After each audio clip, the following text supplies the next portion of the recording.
વડતાલમાં યોજાયેલા દ્વિશતાબ્દી મહોત્સવમાં ખાસ ઉપસ્થિતિ નિભાવી છે ભાજપના પ્રદેશ અધ્યક્ષ સી.આર. પાટીલે. વડતાલના હરિકૃષ્ણ મહારાજજીના દર્શન કરીને તેમણે પોતાની ભાવના વ્યક્ત કરી હતી. વડતાલના પવિત્ર મંદિરમાં ભગવાન લક્ષ્મીનારાયણ દેવના પ્રતિષ્ઠાના 200 વર્ષ પૂર્ણ થવાના શુભ અવસરે દ્વિશતાબ્દી મહોત્સવ યોજાયો છે, જ્યાં સી.આર. પાટીલે 8.50 કિલો સોનાથી શણગારેલ ભગવાનના અદ્ભુત દર્શન કર્યા અને ધન્યતા અનુભવી. આ પાવન અવસર પર ભગવાન લક્ષ્મીનારાયણ દેવના દર્શન કરવાનો અને તેમના આશીર્વાદ મેળવવાનો મોકો મળ્યો.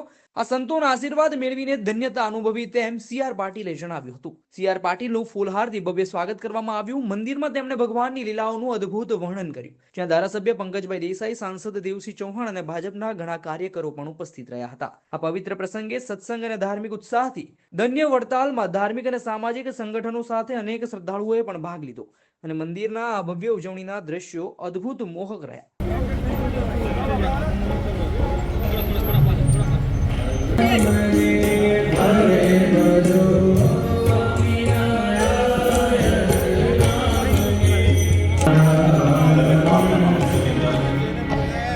પ્રદેશ પ્રમુખ શ્રી સી.આર. પાટીલ સાહેબ પણ પધાર્યા છે.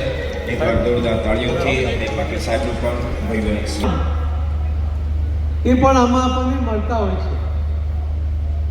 ધર્મનો સંદેશ એ કેટલો મહત્વનો છે. ભારતીય જનતા પાર્ટીના અધ્યક્ષ તરીકે પણ જ્યારે જવાબદાર વડતાલ દ્વિશતાબ્દી મહોત્સવના આજના કાર્યક્રમમાં ઉપસ્થિત રહેવાનો અને જે મોકો મળ્યો છે એના માટે હું સંતોએ મને આમંત્રણ આપ્યું એના માટે એમનો આભાર માનું છું. ખૂબ મોટી સંખ્યામાં જ્યારે ભક્તજનો પણ હાજર હતા એમના પણ દર્શનનો લાભ મને મળ્યો. સ્વામિનારાયણ સંપ્રદાય જે સેવાકીય પ્રવૃત્તિઓ કરે છે, નશા મુક્તિ માટે એ પ્રેરિત કરીને જે સફળતાપૂર્વકના એમના પ્રયત્નો રહ્યા છે, વ્યક્તિ વિશેષ એના ઘડતર માટેના એમના સફળ પ્રયત્નો રહ્યા છે. શિક્ષણ ક્ષેત્રમાં પણ એમનું ખૂબ મોટું યોગદાન રહ્યું છે. આખા દુનિયામાં કોઈ સંસ્થા મંદિર નિર્માણમાં, વ્યક્તિ નિર્માણમાં અને નશા મુક્તિ સહિત એજ્યુકેશન માટે જે કામ કરે છે એમાં કદાચ સૌથી મોટી સંસ્થાઓ એ સ્વામિનારાયણ સંપ્રદાયની છે.